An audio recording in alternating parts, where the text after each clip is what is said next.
You pick up your phone 150 times a day. You know it's too much, but you have no idea why you can't stop. The truth is, your brain has been hijacked. I'm going to show you the exact psychological trick they used to do it and how to finally get your attention back.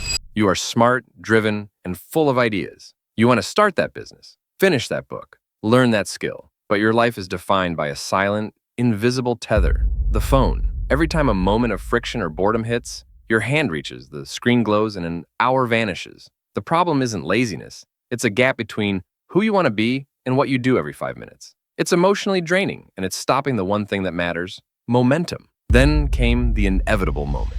A big opportunity. The one thing you had promised not to ruin fell apart. Not because of a lack of skill, but because of a lack of focus. The realization hit like a flash. This isn't a distraction. This is a pattern. This is a cost. This was the day you decided to confront the invisible master. The turning point wasn't willpower. It was knowledge. You stumbled onto a key piece of research, the psychology of variable rewards. The apps weren't designed to be informative. They were designed to be unpredictable, a slot machine for your attention. That unpredictable ping of a new like or comment is the ultimate brain hack. And once you understood the mechanism, the monster didn't seem so scary. You took the plunge, leaving the digital comfort zone behind. The apps were gone. Just like that, the first hour felt like a superpower. The second hour, that's when the desert began. The first 2 days were pure agony, the phantom buzz, the urge to check weather, only to realize the real urge was the scroll. Every time a wave of boredom hit,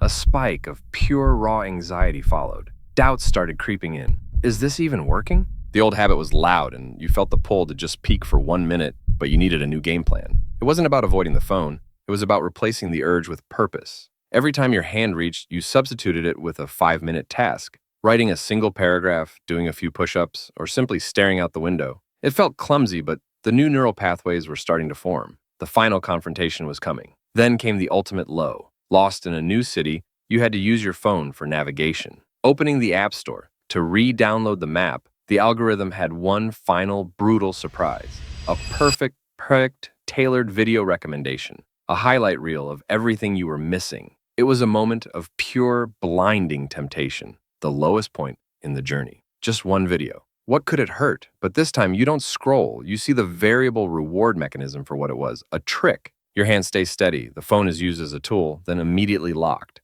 The victory wasn't in deleting the apps, it was in the realization of choice. You had found the treasure, the power to choose what gets your attention. The immediate impact is undeniable. The noise is gone. The focus returns. You didn't just meet the deadline, you beat it. The world hadn't ended without the updates. In fact, the world outside the screen had gotten sharper. You returned, but not to the old routine. The phone is back, but the power dynamic has flipped. You no longer react to the pings, you command them. The app is no longer a master, but a remote control, and you are finally holding the battery. Your new life isn't perfect, but it is owned. It is defined by minutes that turn into hours, which turn into finished projects. The anxiety is replaced by a quiet, deep satisfaction. This is what attention feels like when it isn't constantly for sale. Your attention is the most valuable currency you possess. Stop paying for distractions. The world is built to steal your focus, but the power to reclaim it is simpler than you think. It starts with one deep breath, one deleted app, and one choice to substitute a scroll